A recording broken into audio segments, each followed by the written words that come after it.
currently working with mostly nonprofit faith-based organizations, helping parishes make this transition to family faith, to an integrated faith where they're working with home, parish, and community. And parents are actually my passion. It didn't start out that way as a parish leader when we were making that change. But I've learned a lot, and I love to share both what we've learned and the mistakes that we made. So let's go ahead and get started. You can find me if you have any questions afterwards at Denise Utter at familieslivingfaith.com for email. I also have a book out right now, Engage Every Family, a Parish Guide to Integrated Faith Formation. And you can see the newly launched website at familieslivingfaith.com. I really want to talk about what's working. I know many of you are already doing some form of family faith formation, but a lot of people come here and go, okay, where do we start? Where do we begin? How do we do this? How do we deal with the resistance and just adaptive leadership changes in the midst of trying to shift an entire paradigm in your community? So there's really 5 different settings that I'm going to talk about: the in-person parent gatherings, and those little terms in the parentheses there, primarily starting with large group, going to small group, and coming back to large group. Online parent gatherings, we learned a lot about that during COVID. Some places are still doing that because it was flexible for the parents. Some are trying to figure out how they balance this desire to be in community, but also being flexible. And then a hybrid approach. Some parishes have really gone to a both and approach. The last 2 are really my favorites as you move towards that idea of really giving families some of that ownership over their faith formation plans. Parents really deciding some of that, even if it's just one component of your program or parts of it throughout the year. And that can be different themes, whether it's curriculum or lessons, theme-based, life of the parish. We'll talk about all of those. And then an integrated approach, focusing on home, parish, and community, again, with some ownership in there. So let's dig in, kind of that in-person parent gatherings. When we first started doing family faith formation, of course, all of us were looking at how to engage parents in person. Some did so very easily. Others of you tried and went back. Some are doing it, but are still kind of feeling some of that resistance. The Directory for Catechesis really tells us that this is the direction we need to go, really helping families, helping parents become the evangelizers in the community. So as we look at trying to gather them in person, I'm going to look at some easy on-ramps. If you haven't started yet, what are some ways to get started? What are some easy places to begin? Then we'll look at curriculum-focused gatherings, seasonally focused gatherings, theme-focused, and then how do you figure out who it's led by, who it's facilitated by? I'll share some stories from parishes that I've worked with, and then from parishes who kind of share, or diocesan directors who kind of share some of their experience as well. Those easy on-ramps, starting with just the reimagined first of the year parent meeting, or that kickoff meeting that so many of us do, to sacraments, baptism, first reconciliation, first communion, confirmation, when we really have parents who are invested in what's going on, so that they want to be there. They want to be a part of something that's going to happen. But starting with that first of the year, that kickoff meeting, some places, a lot of places I go are still doing this, where they have the parents. It's a mandatory, in some cases, meeting. Parents come in, they hear about what's going to happen, they get the handbook, the schedule for the year, they go through the rules. Sometimes, not that any of you do this, but I've been at places where they actually read through the handbook, turn to this page. The reimagined parent meeting changes everything. Yes, they can still get the handbook. You can pull out a couple of things if you think it's really important that they know, either rules of how things are going to go with behaviors, or processes that they're going to turn in this or that. That's fine.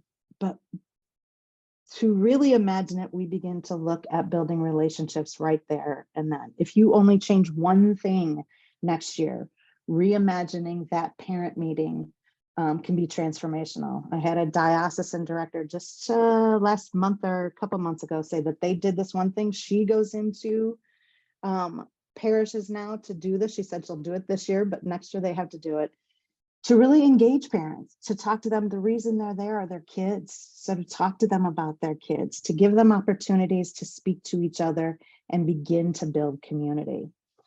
So when I lead these still with the parishes that I work with, we really try and get parents in a situation, if you have the space, at round tables or tables in some way so that you can gather them in small groups and talk to them about their children. Ask them easy questions. We're not going to begin right off with, tell me about your faith, but we will start with, tell me about your child. What's something you love about your child? What's something that's challenging? And we'll ask kind of how they recognize their role as mom or dad or grandparent or godparent, whoever's there for the program, as a calling from God. And how has this calling changed your life? How has becoming a parent surprised you? We let them talk in small group and then break it out into large group again and kind of share some of those things. And already the energy in the room changes greatly. You begin to see them light up. You begin to see their defenses go down. When they're talking about their children, they're engaged, they're excited. We ask them, ways I share, that sometimes our children are our greatest spiritual directors, how mine really taught me to pray, really, really pray, how they taught me to surrender when we know we have no control over something, whether it's when they're sick or decisions that they're making as they get older, and that my children taught me to pay attention. So then we ask them, what do you teach? What have your children taught you about life and love and faith and prayer and God? And we begin to build relationship there with each other and with us as those stories begin to unfold. And I think that's the biggest thing with these easy on-ramps, is to create that space, have a sense of hospitality, create that space for parents to share their stories. We have for a long time complained about how parents are really willing to sit out on the ball field at a soccer game all Sunday or at a dance recital all day Saturday, but they don't want to come in. But the reality is that they've built community with those other parents, and we often haven't given them space to do that in our community. So all of these easy ramps are times when we know they're going to be there. And so if we just switch it up a little bit and give them a chance to speak to each other about their children, about the reason they're here. I keep saying that they're being countercultural, just showing up. So many parents, their peers, even their parents are not telling them, hey, you have to go get your child sacramentalized, you have to get your child baptized. Most of their peers are not doing that. So how do we affirm them when they're with us? Similar to that first of the year, the baptism, the first reconciliation, the first communion, confirmation meetings, we want to give them an experience of each other, an experience of their children. If you're having the sponsors come in for confirmation, even there, that there's some dialogue, some sharing of stories, you to them and them with each other and them back. Because in that way, they become the evangelizers of the community.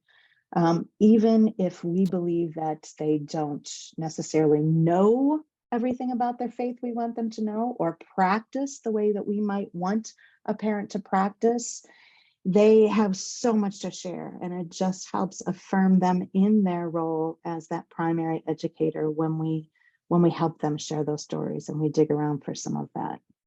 So that's just the on, that gathering them together, those easy on ramps. Then there's also, and I know a lot of parishes do this, where we bring in the parents and, we're going to gather them sometimes with the children, but a lot of parishes that I work with gather them separately, but focus on the children's lessons.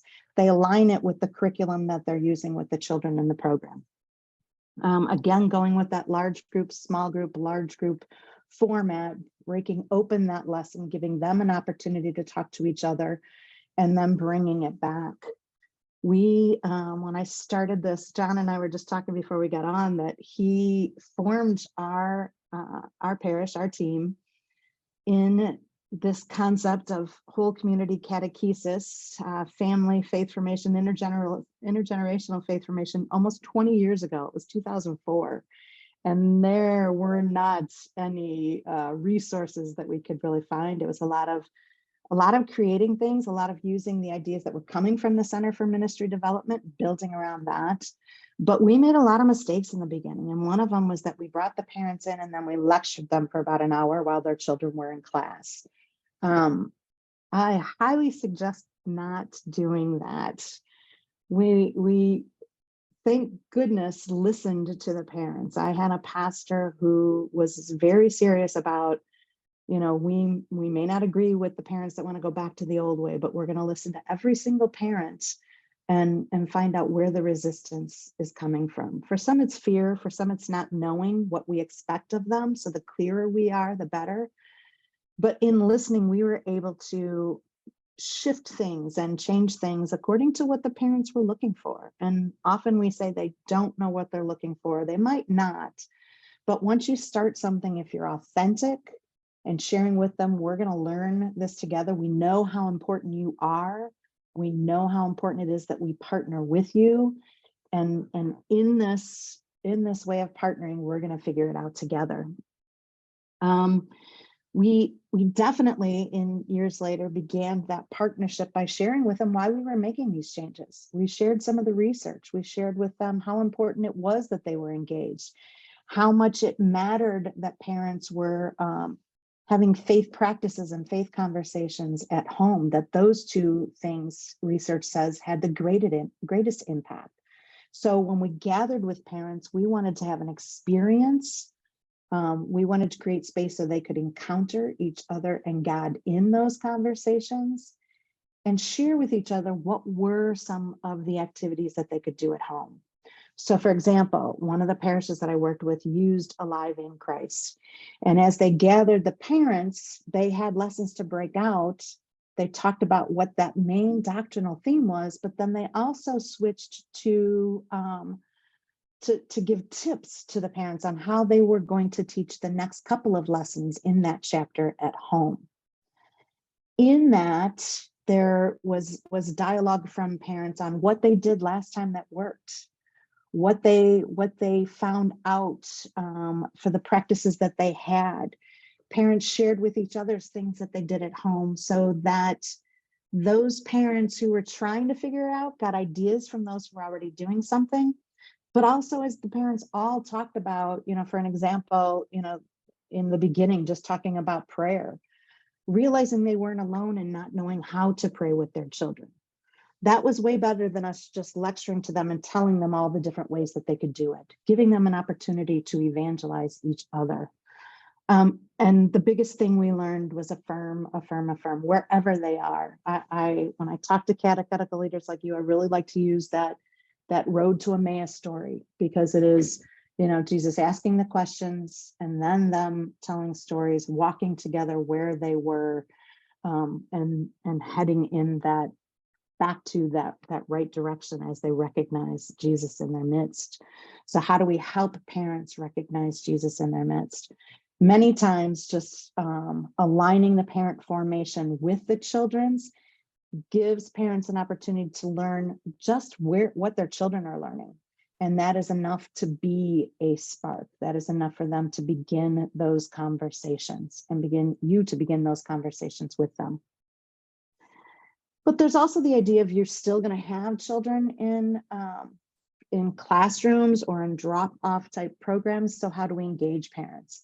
And then one of the easiest on-ramps is a seasonally focused gathering, so that you can gather them at Advent or Christmas or Lent, Holy Week, Easter, Pentecost, ordinary time, for some of the practices, some of the faith conversations that they can do at home, but empowering them to do that, giving them an experience of prayer or devotion or conversation with each other so that they can then decide what they're going to do at home. You might do this together with the children, but you might give the parents more of the formation. You might do it really focused at the whole family. I worked with one parish that at Advent did that family wreath making experience and then gave the parents ideas on how they were going to use that wreath throughout the rest of Advent. I worked with parishes that gathered for a Lenten experience. It might be Stations of the Cross, it might be another, but then they gave them online material. So that would be, kind of that hybrid, but really empowering those parents in a gathered situation then to go home and do the teaching. You can also do that theme focused. I know many over those COVID years used this approach. One used prayer for the whole year, another keeping Sabbath for the whole year. And really they were doing mostly online, but if you did it in person, giving people an experience of prayer. Many of you might have heard earlier from Kathy Amity, and she has been a mentor of mine. She's been doing this for probably family faith for probably almost 30 years. And one of the things she did just a few years ago, right before COVID, was this year focused on prayer and giving families different experiences of prayer together. And then getting feedback from them, what surprised them? What did they enjoy? What would they want more of? What would they continue at home? What was their prayer language? What was their children's prayer language? And so there's a lot of things you can do to create an experience for the parents that then is also formational, but gives them an opportunity to create community with each other. And that can be theme-based as well. And then leaders, I hear a lot of catechetical leaders say, but who leads this? I can't do this every single time. I've got to run around to the classrooms. I've got to any one of the tasks that we need to do on a given gathered day. But it doesn't have to be you. It can be other catechetical leaders, youth ministers, ministry leaders of any number of ministries that you have, pastors, deacons.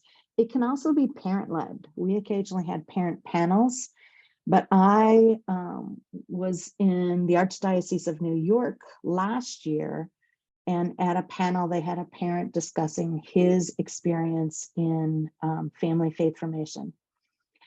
And he said it was transformational for their family, for his own faith especially. He'd grown up in the Midwest where he really felt disconnected to the community. They went to church.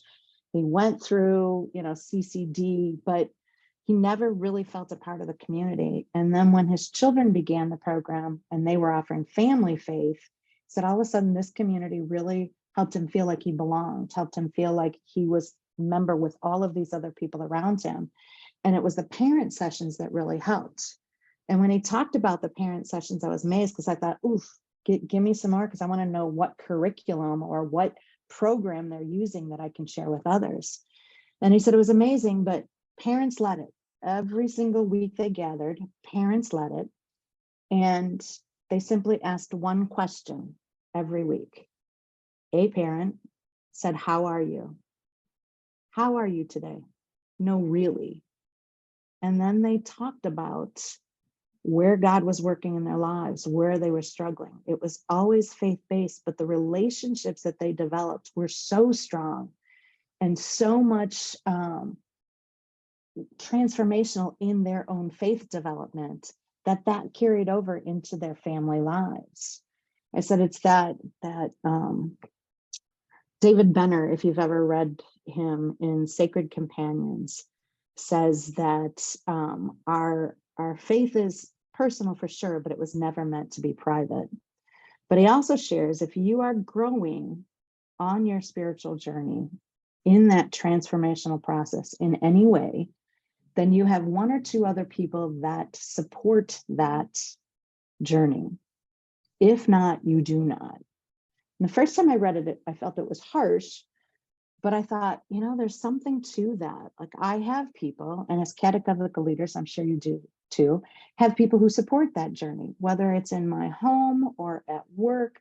I have people who are supporting that faith journey. For so many of these parents, they don't unless we help them create that. So how can they make progress on that spiritual journey if there's not anybody they're walking with, if they don't feel connected to our community, if they're doing this for their kids, but they don't know how they can do it for themselves?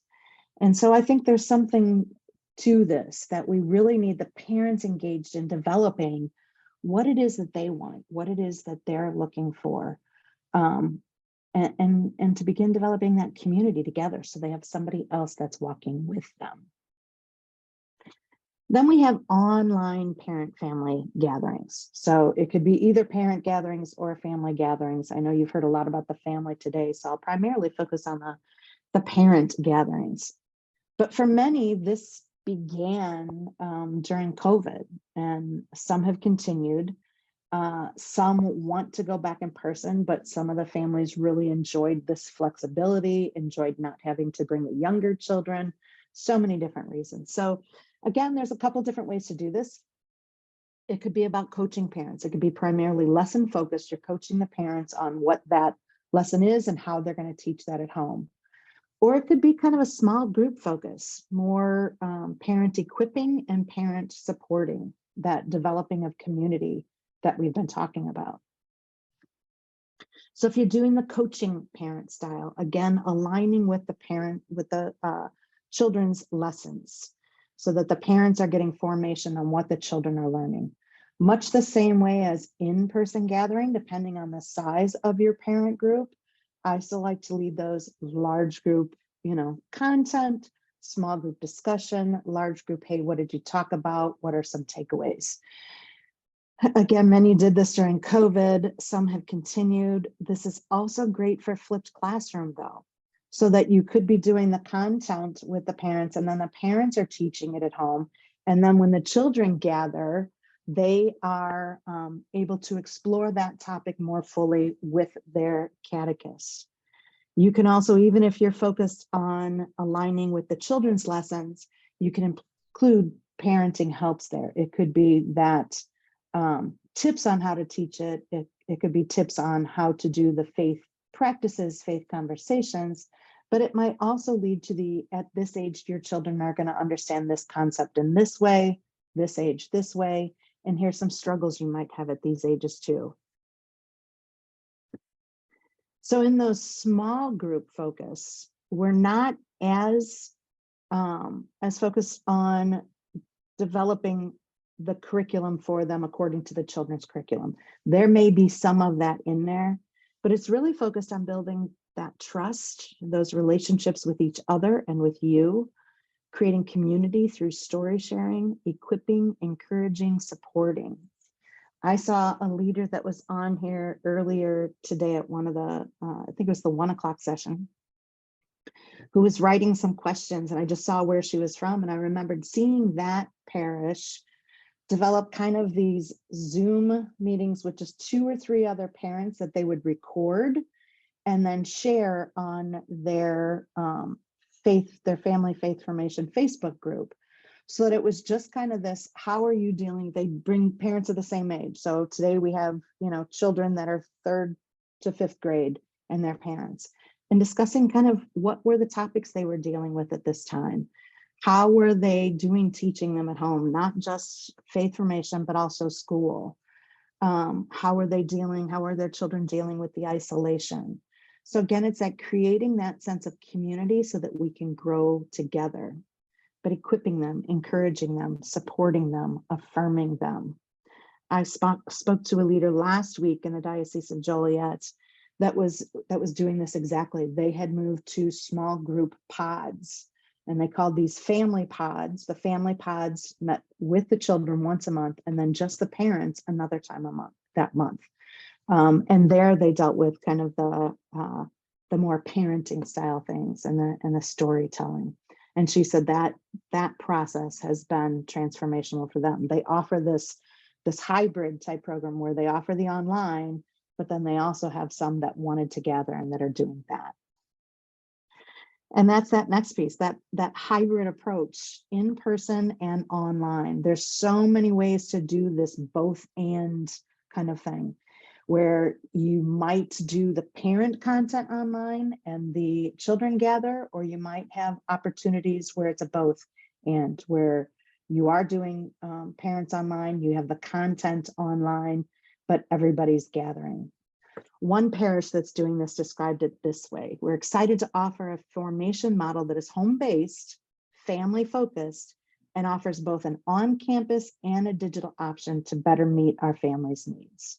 It's inspired by a home study model, but also uses the blended and digital models that we used during the pandemic. They felt that that was more comprehensive and more beneficial to their families.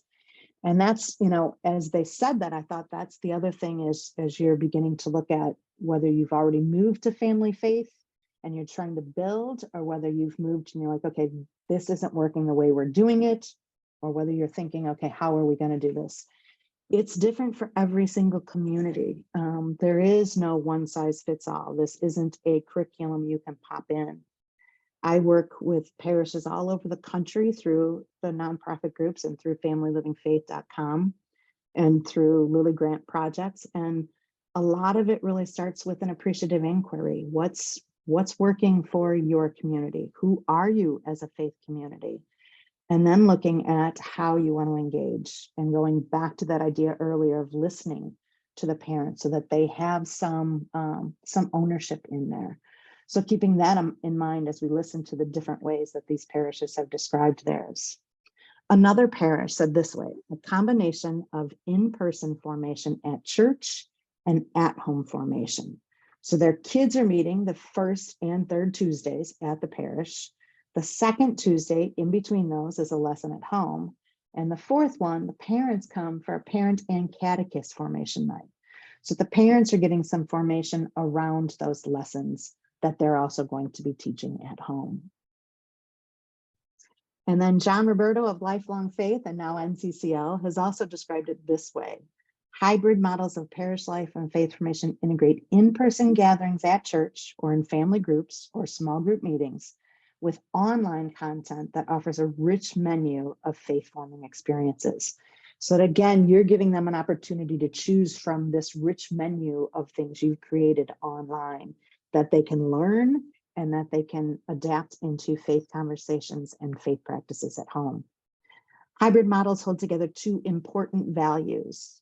And I think this is a good way to describe it as holding these values. It's not, again, a one size fits all, but it's the importance of in-person relationships and faith forming experiences are valued. We think this is important. This is valued in this community. But we also believe the value that there's an importance of being responsive to the complexity of people's lives and their religious spiritual needs. That's one of the things I like about the next two kind of settings or approaches that we'll talk about, is being responsive to their needs and what they're looking for. Hybrid models expand faith formation opportunities for everyone, allowing leaders to become much more strategic about when, where, how, and for what we gather people, because we can now integrate online in-person faith forming in so many different ways. So this is one of those that they get some ownership. And you can do this a couple different ways, but it's offered as one component of your program or a supplement to your program. So for example, even if you're doing a drop-off program with children, this is an easy way to begin engaging parents, offering a supplement, a different component to what you're already doing. This gives parents ownership over their family's faith formation plan. It allows families to choose lessons, practices, events, according to their own spirituality, the spirituality of their children, their family schedules, the ages of their children, and so much more. It can have a season theme. It can have a season kind of focus, a theme focus, or a life of the parish focus. So one Texas parish offered this approach when they returned after COVID. They had parents and children formed in the practices of Lent. Resources were provided to the parents. Then the parents gathered with their children, but this time they did it in community. So each family had their own little pod to develop their own Lenten plan using the formation and resources that had been provided. Parents shared how much more meaningful Lent was when they had some ownership over that. So here they were, they had this formation, they got all these different ideas according to ages of children, spirituality types, devotion, service, anything that could be applied to a Lenten practice.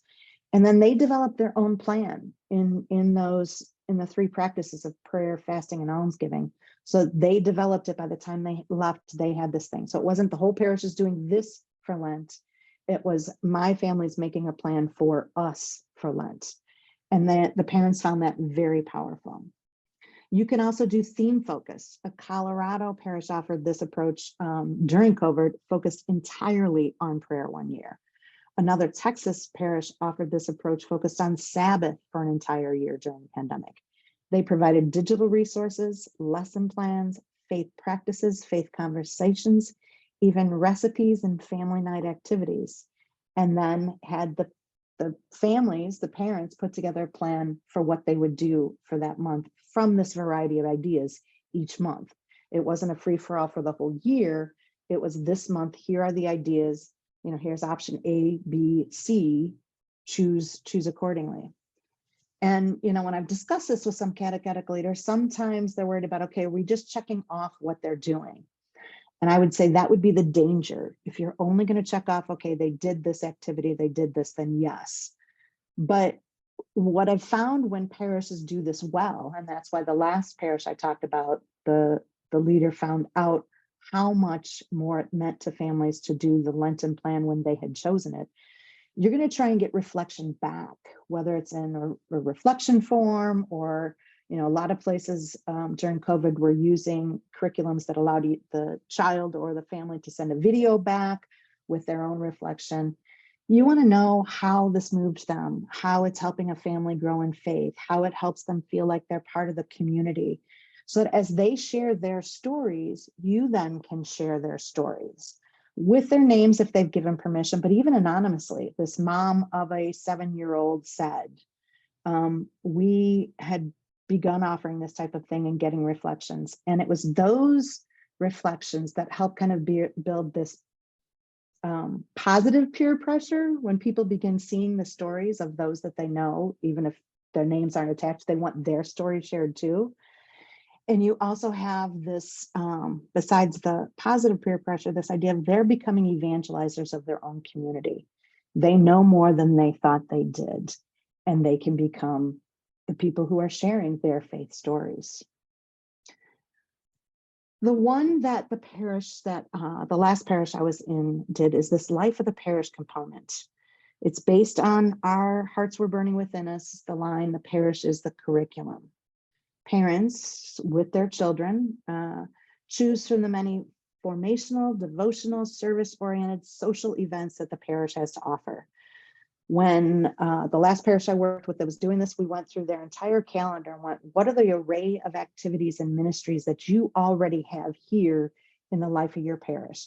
Not that you have to go to everything, but that's already happening. How can you network with those ministry leaders to prepare them to welcome families or parents, and then have you find out what they need the parents to know before they would get there. So this entire network, as the Our Hearts Were Burning Within Us pastoral plan says, creates this parish that is responsible for the faith formation of the community. And this does that. Some parishes have used categories of the 4 pillars of the catechism. We believe, we celebrate, we live, we pray, wanting families to choose from one of each of those categories. Another parish chose those categories, but figured over, you know, the K through 8 years, they would be getting those at different times so they could choose from any one of those categories. Some have focused on a head, hearts, hand approach. So they have something that, what are you learning? What's something that's going to be more prayer, devotional feeling, and what's something where you're going to be using hands, serving others. And again, looking at that idea of getting that reflection back so that you know what that experience was like for those parents, for that family, and having them share their stories.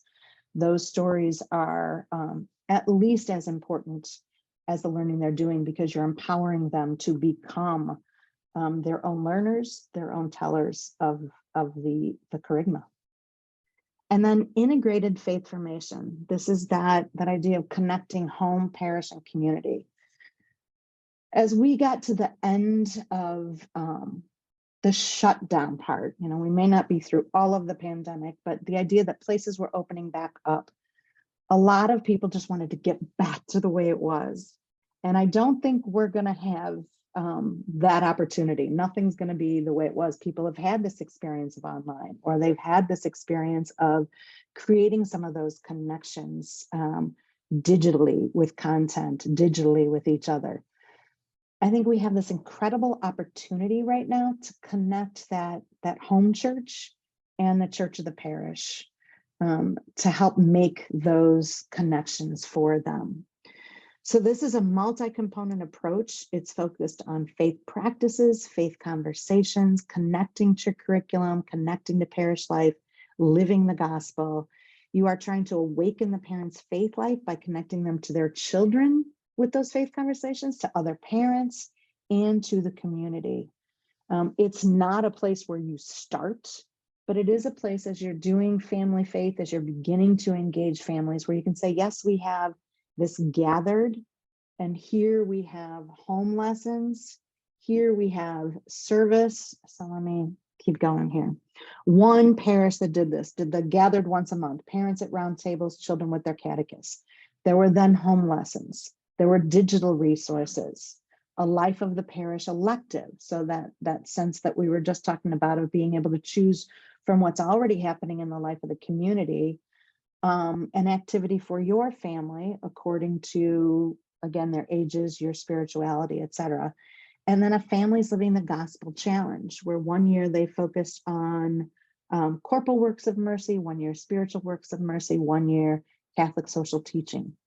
Each one of these components was a part of the full program. And they shared with families that they hope and expected that they would participate and engage in each of these components, that they were just kind of laying out the banquet. And the more that they could do, the more beneficial for each member of the family. So in all of this, it's really to say that this is permission to reimagine. You know, the church says that Christian parents are irreplaceable. What's working for you? How do you engage parents? How do you walk with them? In the directory for catechesis, it says the parish is not an outdated institution precisely because it possesses great flexibility. It can assume quite different contours depending on the openness and missionary creativity of the pastor and the community. So I think we are at that point where we're connecting home and church, where there is such great flexibility. And so these are a few of the things I've seen working in parishes around the country. I'd like to now go through and see what's working. What did you hear and what's working where you are? The last slide I'll share, John, just simply again has my contact info. And then I'd like to, again, jump into questions and ideas from those that are doing it, what they've seen that works as they're working with parents.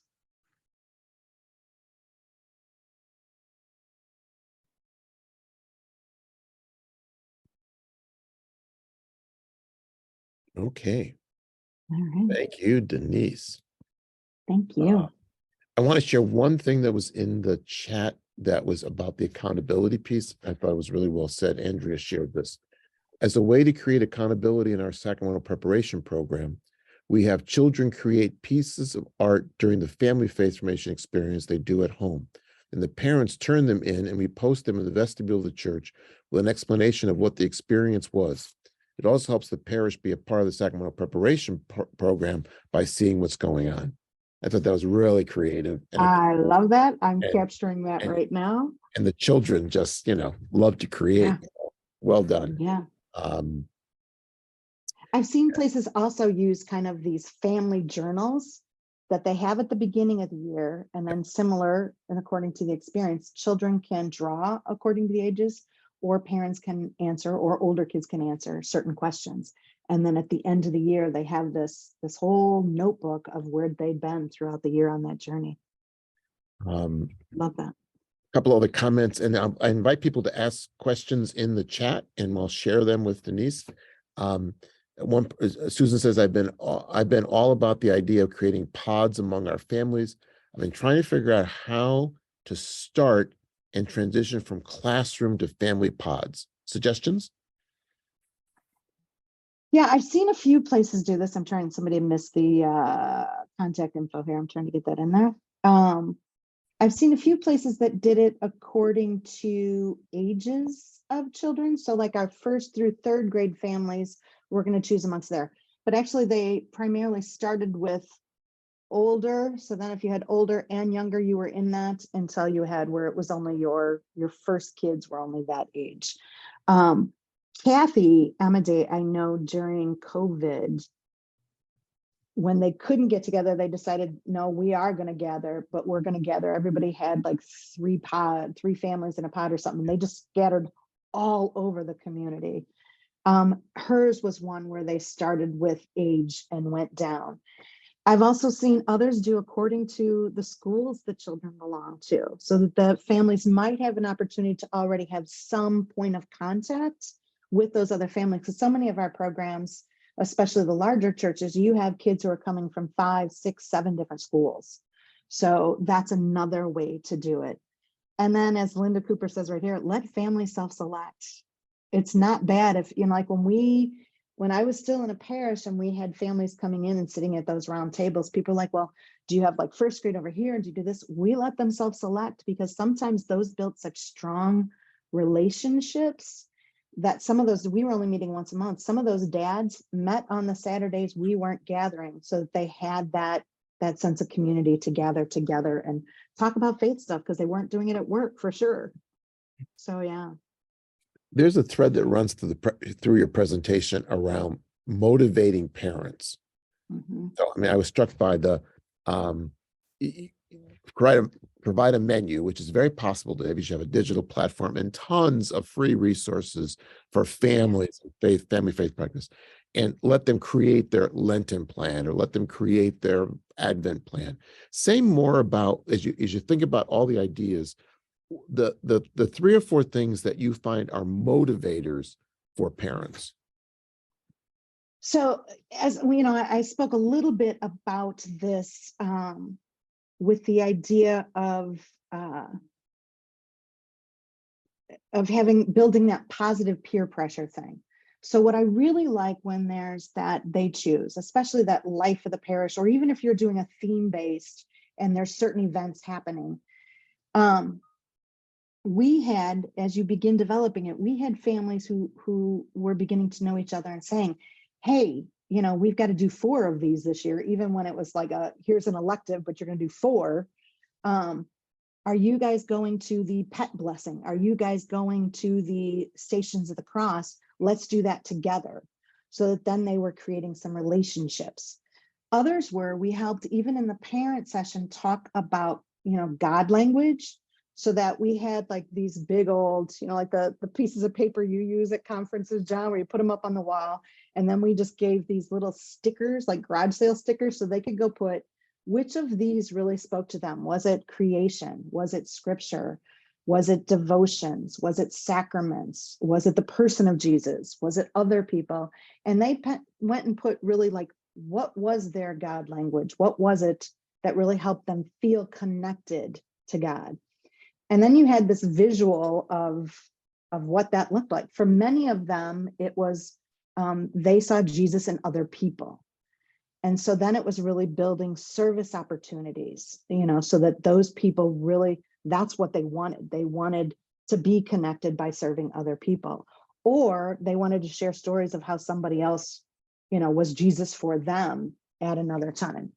Then you had those where it was, you know, the exact opposite. Hardly anybody was on scripture.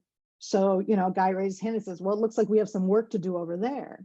So they were the ones saying, we don't know anything about scripture. We need some help here. And so it's really a dialogue of opening it up, not telling parents, we're going to do this, and this is what you have to do. And somebody just put up, every human being needs choices. The more choices we give them, the more likely they will respond.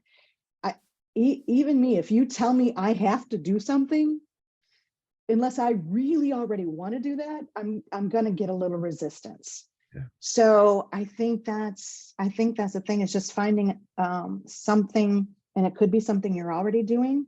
We also made sure that those social activities counted.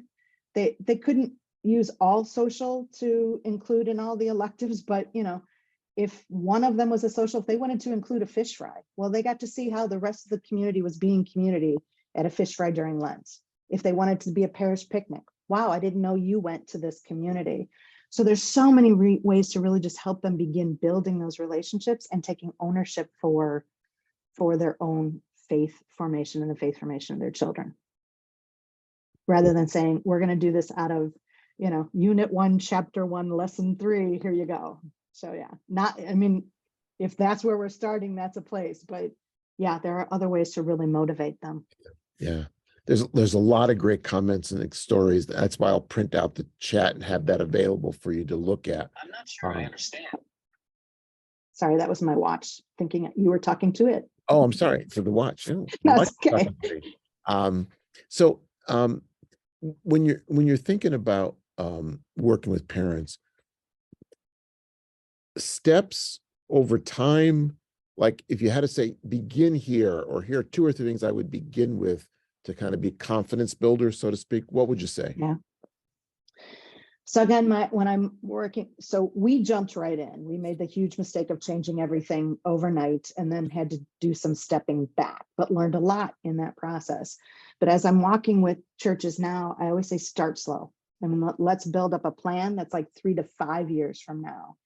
And, the one thing that I think really helps let people's guard down is if at the beginning of that year, you're doing that meeting entirely differently and focusing on the kids, talking to them about their kids, letting them talk to each other about their kids, not making them feel, because so many of them come to those ready to be yelled at for not going to church enough, ready to be yelled at for, they feel like you're going to quiz them. They're so scared when they walk in there or already resistant. And now you say, all right, tell us a funny story about, they just hear other people's, and it really helps build. They're like, hey, yeah, I know my kid and I know why I'm here for my kid. That helps build some confidence and some openness all the way around. And I've seen a few comments running through here about the introverts. Yes, you absolutely have to create a space where it's not, you don't have to go around and everybody has to give an answer kind of thing. We would always give a few minutes for conversation, hoping that everybody has a chance. But we would even say, we know there's some of you introverts that are out there, and you're going to think of your answer when you get home tonight, laying in bed, whatever, that's okay. Take from this conversation whatever you need to now go ahead and go home and have conversations. And we would also give people in those large groups, after they've been in small group, permission.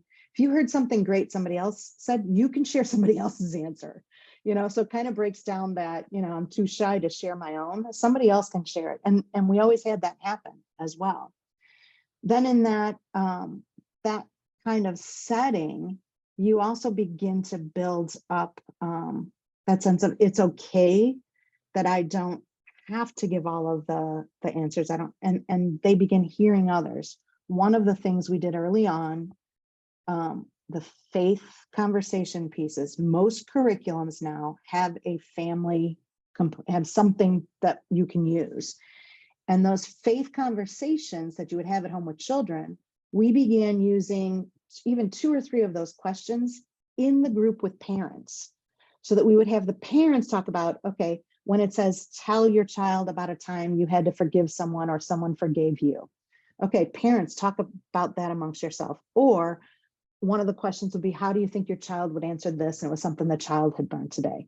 We'd let them answer those. And so first of all, build their confidence so that, because most of the time you're going to give that to a parent, they're not going to have those conversations at home because they're going to forget about it if they set the sheet down, unless there's something they have to do for accountability.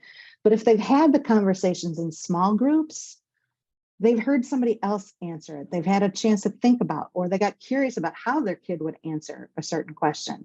So you've built up their confidence. You've given them some more options, seeing how other people might share it, how they heard a story that made them think of a story. So again, those are a couple of really small ways to get started. And it's in those early parent meetings. And it's not the go deep stuff. That's going to come after you've built some major trust or when you're working in small groups. But it's the initial really focus on their kids kind of thing. What especially works with middle school and high school, as opposed to like the 0 to 10-year-olds, the next decade? I think the next decade, a lot of what those parents are looking for is somebody who will walk with them, or seeing other parents who get their struggle.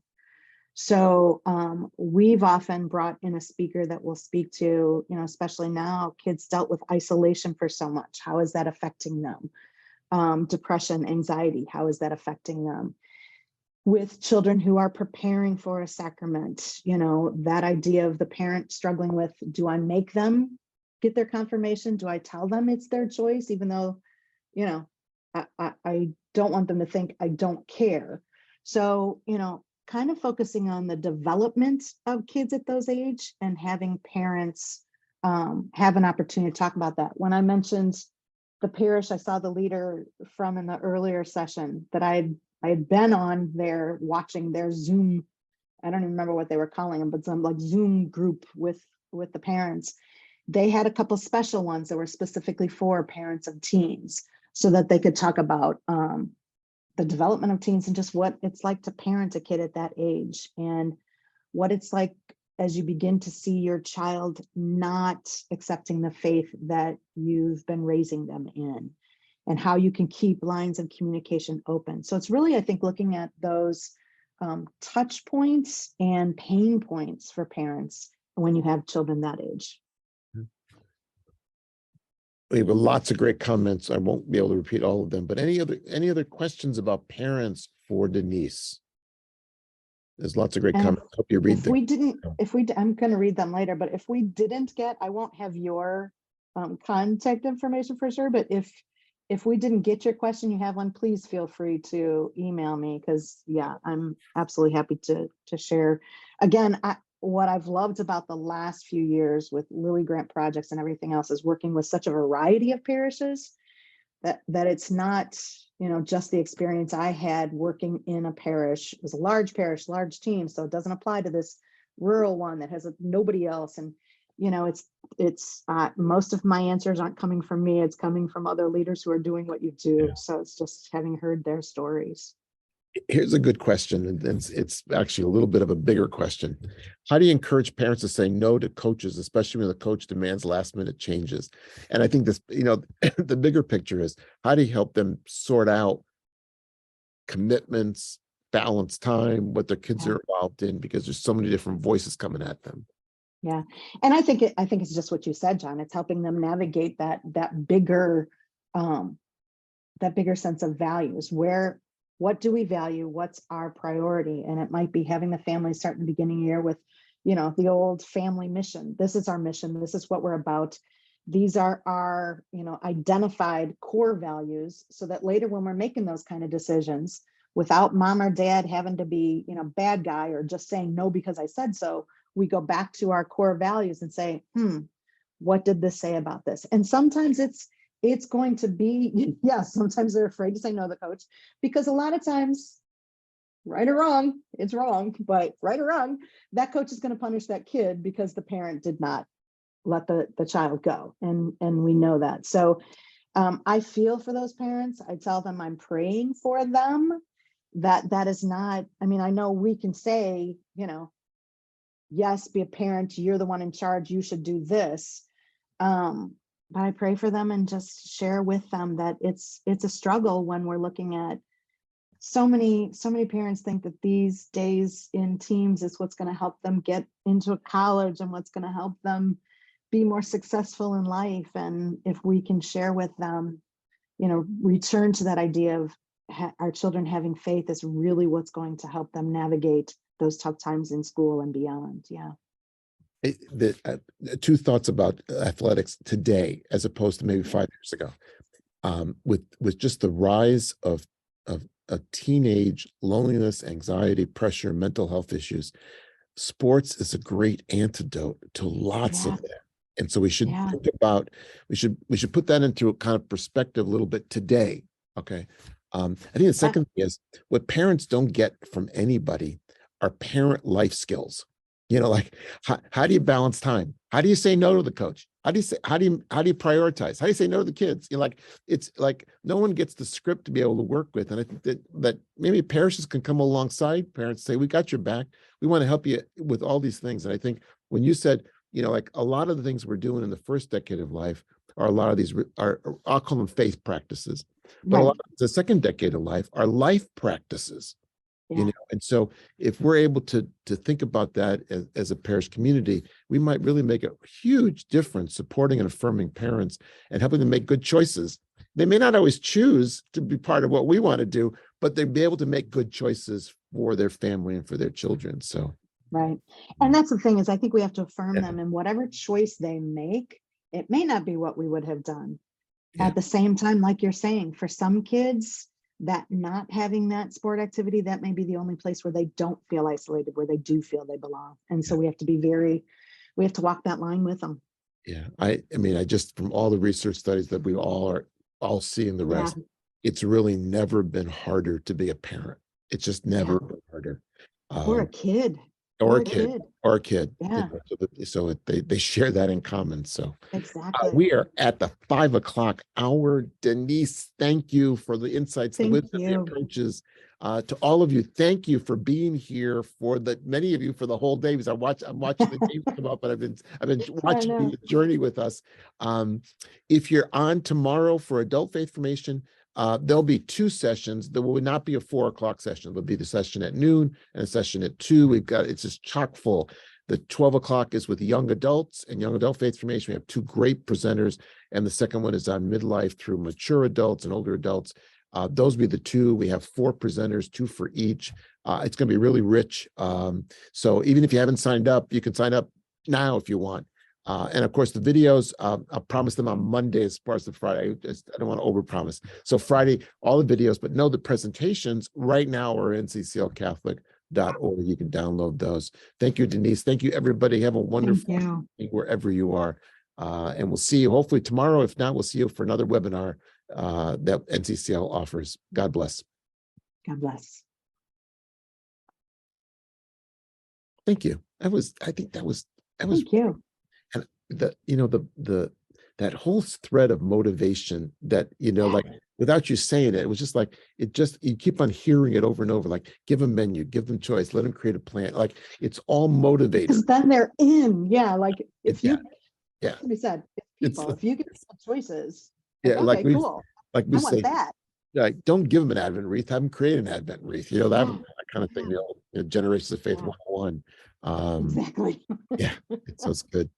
Yeah. Thank you. And for those who are still just barely getting off, like if you're looking at how to engage parents, that adult faith stuff tomorrow is really good too, because you're looking at so many of them are young adults still, and then other ones are the middle. So, and both Cassie and Tracy are going to be looking at young adults in that complex way of just not only single but young marrieds and young parents. So it's really great. Thanks, John. Great comments from everybody. I have to go back. Like I haven't saved a chat in a long time. I'm like, okay, how do I save? I know you're gonna do it, but I'm like, how do I save? So do that for us, because I can't. It's been so long, I can't remember. Access file restricted. Yes, Angela, they will be available both days, and all the presentations will be available, so you can watch them on your own, self-directed. So yes, they'll be there. You're welcome. Awesome. Thanks, Al. Good seeing you, John. Denise, be well. See you next week. Okay. Yeah, exactly. Bye. Bye-bye.